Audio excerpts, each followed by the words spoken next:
Hey guys, like you said, I'm Kara Gayhart, and I'm in the alternate curriculum classroom at East Perry Elementary.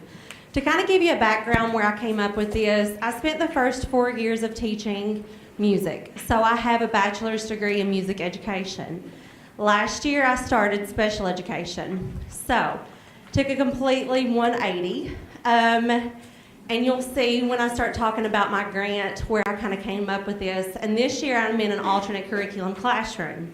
Now, that is a new terminology that many of us may or may not use today. We don't use the word unit at East Perry because unit kind of strays away our parents. We like to call them alternate curriculum classrooms.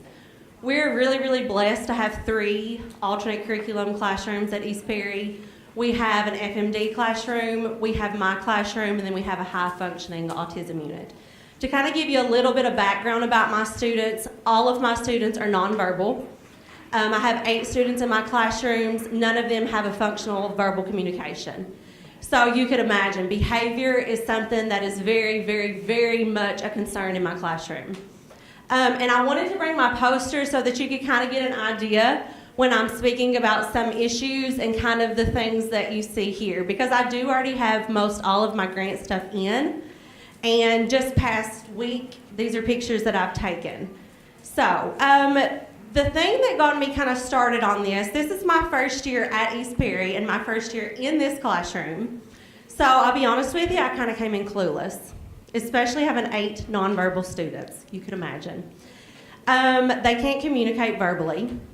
So therefore they are very misunderstood and very frustrated. I have one student in particular who tries to communicate. I'll give you an incident. Last week we were discussing Halloween parties. And I kept saying Halloween, Halloween, Halloween over and over and over. And he kept saying, and I said, Halloween, are you not wanting to dress up, trick or treat, over and over and over. And it took us a speech therapist assistant, the occupational therapist, another teacher. We spent an hour with this child with a mental breakdown, screaming and yelling to find out he didn't want me to say the word Halloween. That's how severe we're talking in my classroom. That's all it was. He did not want me to say the word Halloween. Okay? So, we went, dealt with those things for the first little bit. And one of my students, this is not that particular child, when he gets upset, he has a lot of aggression issues. And I'm talking biting, spitting. It takes 3 and 4 adults to really contain him. And the first time that happens, I looked at his aide, because again, I have a music education background. And I said, go turn on some music. And she looked at me and she kind of went, are you serious? I said, just do it. Because you've always heard that. And if any of you guys have any kind of music background in college or you took music classes, they've always told you, your exceptional students will react to music when your other students won't. And if you've probably had before, if you've been in an exceptional classroom, you've heard they'll be in your special classes or send your FMB unit kids to special classes because they do well in music. And I looked at her, I said, hurry quick, go turn on music. I don't care what kind it is. And guys, it was immediate. He looked at me and he went, music? And everybody in the room was like, uh-oh, oh my gosh. So this picture right here, and this is actually not a Yogi Bo, which I'm going to talk about, but that picture with the kid with the headphones on, sleeping, that was immediately after a complete mental breakdown with music. So when I started talking about what I could use my grant money for, that was the direction that I took. I wanted my students to have a place where they could feel understood. So I titled my grant, Being Understood in the 21st Century Alternate Curriculum Classroom. Because as you know, it is very, very much so that we are pushing curriculum on students. Even alternate assessment curriculum. Even my students have to be on an alternate assessment curriculum.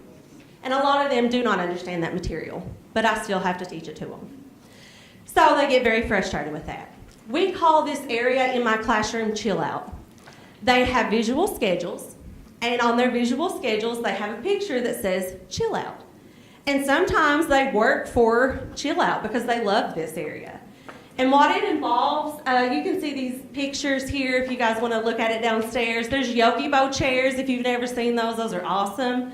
They're huge bean bags, and they're not just like any old ordinary bean bag. That's the most comfortable bean bag I have ever sat on in my life. Students I have kids that can't sit still for 5 seconds, literally not joking. Their IEP goal is to sit in a chair longer than 5 seconds. That will lay on this chair for over 30 minutes, okay?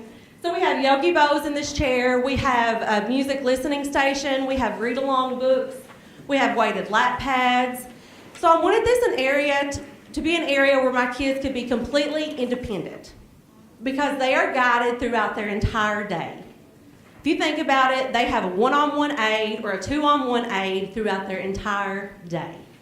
So chill out for my students, that's what I wanted to do with this grant. It is a time where they go into chill out. They are on their own. So how do I do that? That's tough. That is very tough. Their options, they could listen to music. That's a biggie. They love their music. They could lay on their Yogi Bows, or they could choose a read-along text. And you would be very surprised how many of them love the read-along text. Now, that's the biggie that really, the principals love that because I'm still teaching curriculum. You got to think, a lot of my students, their IQs are not even measurable, but they're still reading and they're still using read-along text. So after they get out of their chill out, their aide may go to them and say, because one of them's reading a story about swallowing leaves and at the end he becomes a scarecrow, they may say, at the end, what did he become and why did he become a scarecrow? So we're working on reading comprehension. So again, through this KVET grant, what I'm hoping to accomplish is an area in my classroom that no matter what kind of day they're having, how frustrated they become, I can say, so-and-so, go to chill out, complete 180 from that student. And so far, it's working extremely well. Honestly, if my student's having a bad day, I can go up to their schedule, do some adjusting really quick and say, hey Gabe, go check schedule. He sees chill out and it's immediate like, chill out. Because that's his music, that's his Yogi Bow, that's his reading, that's his sensory stuff. That's just an area in their room where they're understood and they're independent. You know, that's their time. So, any questions? Yes, ma'am. Do your students get any choice in what kind of music they listen to? They do. Do they choose one more than the other? Not really, believe it or not. Sometimes, and I try to rotate those out so that they don't just get accustomed to one. I have calming music. I have one kid that prefers Motown, which is really funny. To me, that's funny because it's not something that they get. The calming music is something that I try to put in there if I see that particular kid is having a really bad day and chill out is on their schedule next. I try to be very strategic about it. Those type of things. Any more questions? It's a really good question, though. We try to work, the aides are really good about being strategic about what type of choices in chill out for them next. So, thank you guys so much. Appreciate that.